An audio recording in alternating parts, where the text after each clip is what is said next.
Mitt Romney, traveled down to Sarasota, Florida, today, and gave a huge crowd of supporters his ideas on how to turn America around and be respected once more. Wow,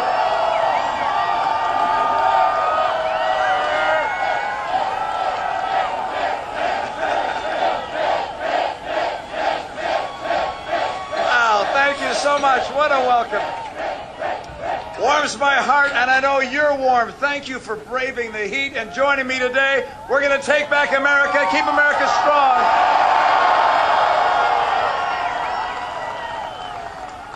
Now, this is a critical election. You know that. This is a decision about the soul of America.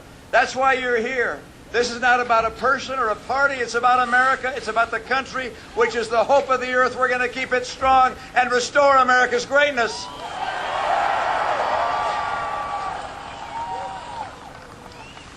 Now, I know that the people of America have a choice. They can choose the current incumbent. He represents the status quo. If we re-elect Barack Obama, you know exactly what we're going to see. Outside, there were some protesters. I love a few protesters, not too many, but a few. And they had signs that said 4 more years, chanting 4 more years. I guess the question, if I'd have had a little time with them, I'd have said, do you really want 4 more years where only half of college graduates can get a job, or a job consistent with a college degree? Do you want 4 more years with 23 million people out of work or underemployed? No. You want 4 more years where incomes go down every single year? No. You want 4 more years with gasoline prices doubling? No. You want 4 more years with unemployment above 8%? That's why the American people are going to vote for real change in November. We're going to take back this country and get it on track to greatness again.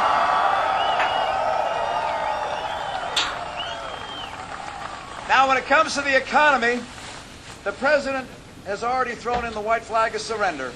He said that with regards to his first 4 years, why he gets an incomplete. And as you understand, when you get an incomplete, it means you have to take the course over again. And in this case, we're not going to let him take the course over again. We're going to get someone new to guide this country. Now, the country faces major challenges. You know that we face massive debt, trillion-dollar deficits. We face a Washington that's broken, that can't get the job done. The president today threw in the white flag of surrender again. He said he can't change Washington from inside. He can only change it from outside. Well, we're going to give him that chance in November. He's going outside.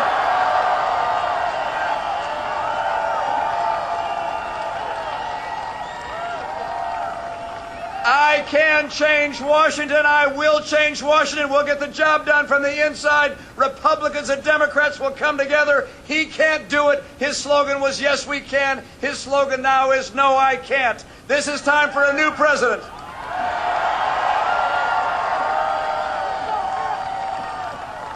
He went from the president of change to the president who can't get change. And the American people understand it. I couldn't believe it when I heard him today, or heard about it. I didn't actually hear about his own voice, but I heard it from the reports. They came out and they said the president of the United States says he can't change Washington from the inside. Isn't that amazing? No wonder he's had such a hard time over these last 4 years. His first 2 years, he had a Democrat House, Democrat Senate. He got to do whatever the heck he wanted to, but he says he can't change it from the inside. Well, I will. I'll get the job done. We'll change Washington.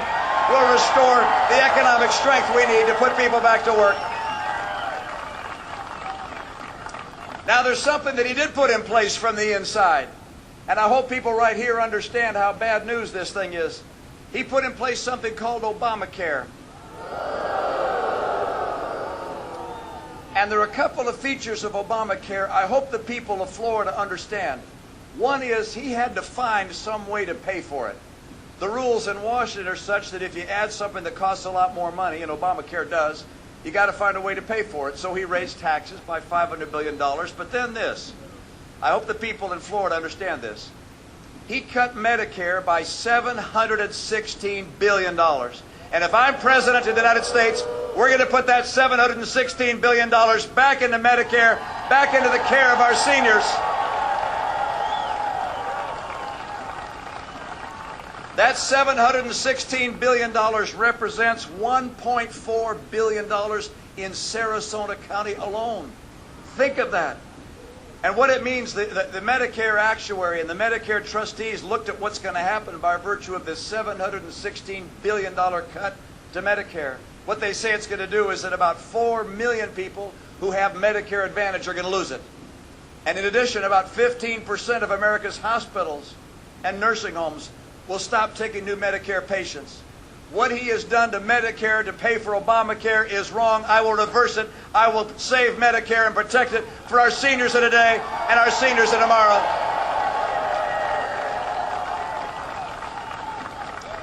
And so with all the challenges we face in our economy, with all the challenges we face around the world, the President came to give the address to the American people at his convention in Charlotte, and I expected him to lay out a vision, to describe his plan for getting America working again.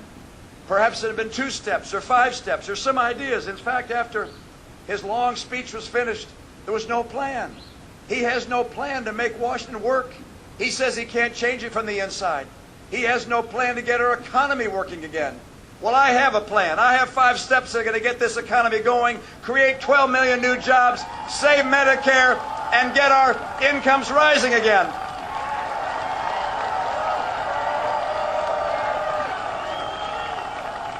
There are 5 things, and you've probably heard them by now. If you haven't, I want you to learn them. Number 1, to get this economy going in a big hurry, immediately, we're going to take advantage of our energy resources, our coal, our gas, our nuclear, our renewables. We're going to rebuild America's energy economy.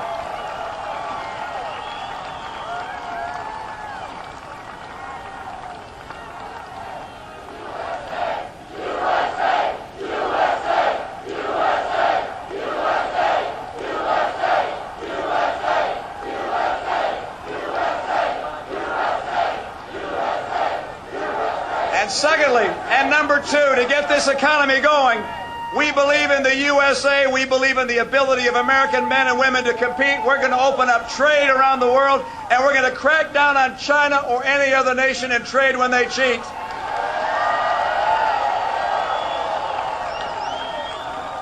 Number 3, we're going to give our workers the skills they need to succeed and make sure our kids are getting the education they need to succeed. For that to happen, it's time for us to put the kids first, the teachers up there with them, the parents, and put the teachers' union behind.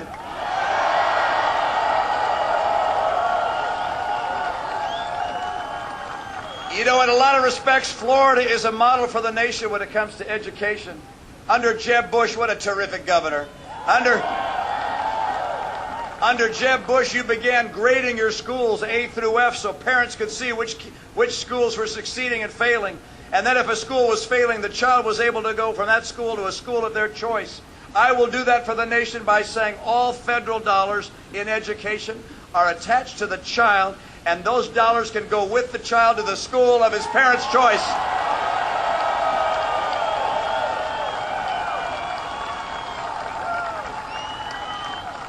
Number four, we're not going to get entrepreneurs to risk their life savings to start a business or big companies to expand in America unless they know we're not on the road to Greece. And we can't keep spending $1 trillion more than we take in every year, or we'll be Greece at some point. I will not let that happen.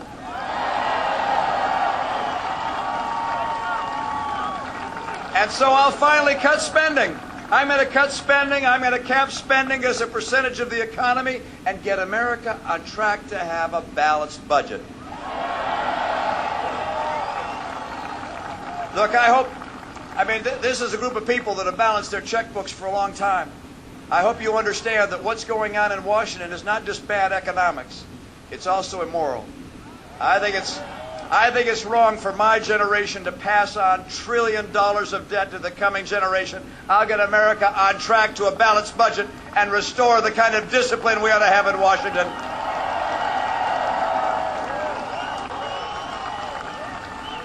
And number five, you want to see jobs really take off in this country. We're going to have to do all 5 of these things. The first one was energy. The second one was making sure that we have trade that works for us and cracking down on cheaters. The third was to make sure that we have the skills for our current workers and for young people they need to succeed. The fourth was to get us on track to a balanced budget. And number 5 is to champion small business. That's where jobs come from.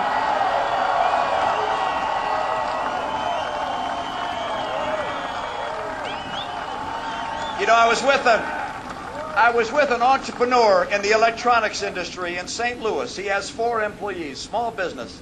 And he said that he and his son sat down and calculated how much tax they paid at the government and how much that is as a percentage of their total profit as an enterprise. And he said they looked at their federal income tax and the federal payroll tax and the state income tax and the state sales tax and the real estate tax and the gasoline tax. And by the time they got finished adding up all their taxes, they realized that over half of everything they make is going to government. Now, in a setting like that, what I want to do is bring the tax rates down so small business is able to keep more of its money so we can hire more people. But the president's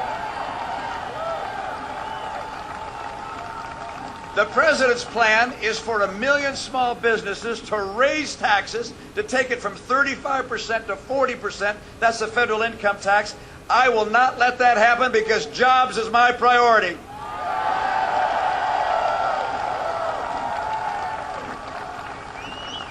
And then you have all those Washington bureaucrats and regulators that think their job is to crush business. Look, a lot of you have had the chance of working in business. A lot of you work in businesses today. That's where your jobs come from. Time and time again, the people across America tell me that they feel that their businesses are being crushed by government. The regulators are making it harder for them to carry out their enterprise. I can tell you this, we have to catch the bad guys, but we also have to make sure regulators encourage the good guys. I will encourage small business, and I'll start off by telling small business people, you did build it.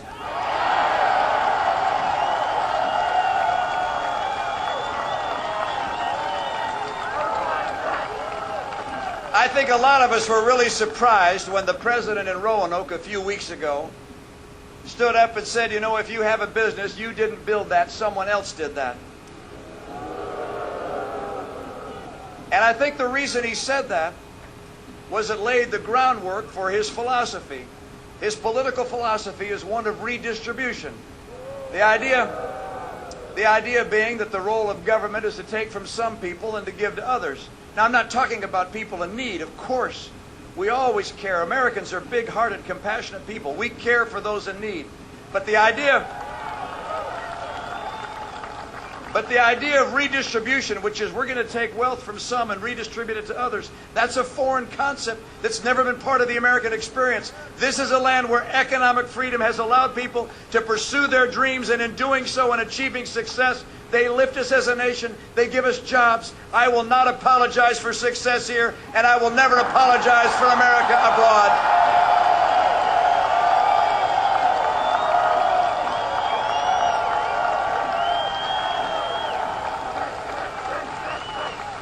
What you have today is a president who believes in cutting Medicare by $716 billion. What you have today is a president who believes in redistribution as a political and economic philosophy. What you have today is a president who says he can't fix Washington from the inside. It's time to get a president who understands what it takes to get America working again, and I do.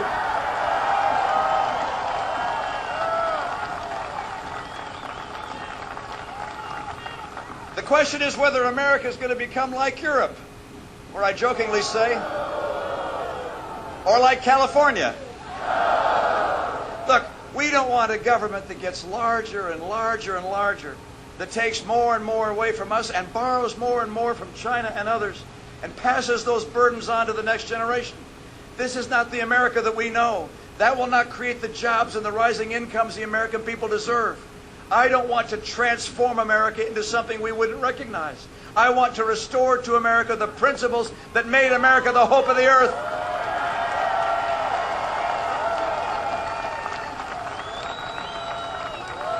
I was in Poland a few weeks ago, and I had the chance to meet one of the world's heroes, Lech Walesa. And I came in to see him, and he looked at me and he said, you came across the ocean from America, you must be tired. You sit, I'll talk, you listen. And so I did. And he began to speak, and he said this. He said, where's American leadership? America's the world's only superpower. We need American leadership. This is essential for the world. It's essential for us. We need an America that's strong, with strong families and strong values. We need to restore our conviction that the founders were right when they said that our rights came from God, not from government.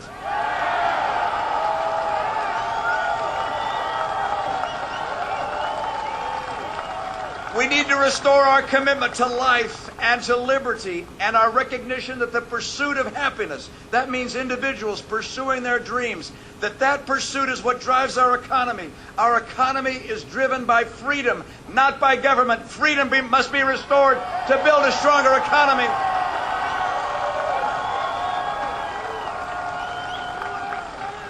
And so for America to remain strong, it begins with that foundation of conviction in our principles, certainty that our cause is just. And then it moves on to making sure we have an economy second to none in the world, growing, putting people to work, welcoming people from around the world, coming here legally to take advantage of the American dream.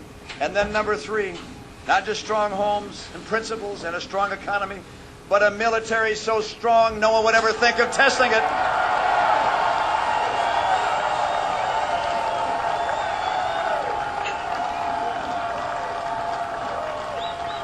I love America's military. I love our men and women who serve in our military and who have served in our military. One more thing this president has proposed, and that is that the combination of the sequester idea that came from the White House, which is cutting our military by hundreds of billions of dollars, and his own budget, which cuts our military by hundreds of billions of dollars. He would cut our military by $1 trillion over this decade. I will not cut America's military. We must remain strong.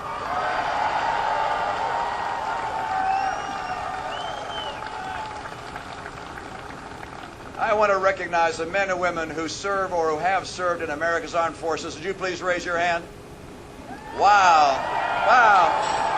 Wow. Wow. These are America's best. Thank you. We love you. We appreciate you. You are heroes proved in liberating strife, who more than self your country loved and mercy more than life. We appreciate the strength of our military. I will keep America's military strong. I will get our economy to be the powerhouse it must be to make sure we can have a strong military. I will fight to preserve the values of freedom and opportunity that made America the nation that it is. And I can tell you this, I will change Washington, and I will do it from the inside when you elect me on November 6th. Thank you so very much. Thank you. We got work to do. Thank you.